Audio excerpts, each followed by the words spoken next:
നമസ്കാരം സുഹൃത്തുക്കളെ, നമ്മളൊരു അടുത്തൊരു നല്ല കഥയുമായിട്ടാണ് ഞാൻ വന്നിട്ടുള്ളത്.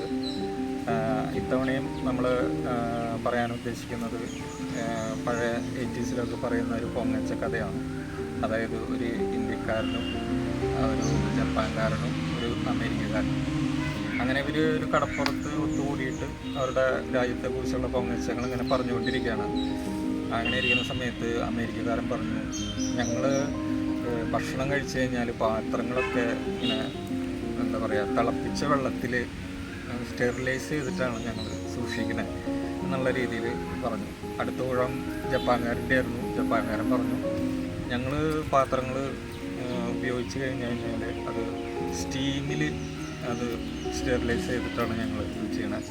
അപ്പോൾ അമേരിക്കക്കാരന് കുറച്ചും കൂടി ബെറ്ററായിട്ടുള്ളൊരു ലൈഫ് സ്റ്റൈലാണ് ഞങ്ങളുടെ എന്നുള്ള രീതിയിൽ ജപ്പാൻകാരൻ പറഞ്ഞു. സ്വാഭാവികമായിട്ടും ഇന്ത്യക്കാരൻ ആകെ ഇങ്ങനെ പകച്ചു നിൽക്കുകയാണ്.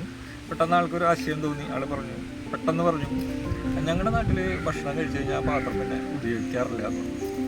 ഇത് പറഞ്ഞപ്പോൾ തന്നെ അവരാകെ പണ്ടടിച്ച് ചോദിച്ചു, അതെങ്ങനെയാണ് അതങ്ങനെ സാധിക്കണേ? അപ്പോൾ ഇത്രയും സമ്പന്നമായ രാജ്യം അല്ല, ഞങ്ങൾ ഇലയിലാണ് ഭക്ഷണം കഴിക്കാറ്. That's all. Thank you.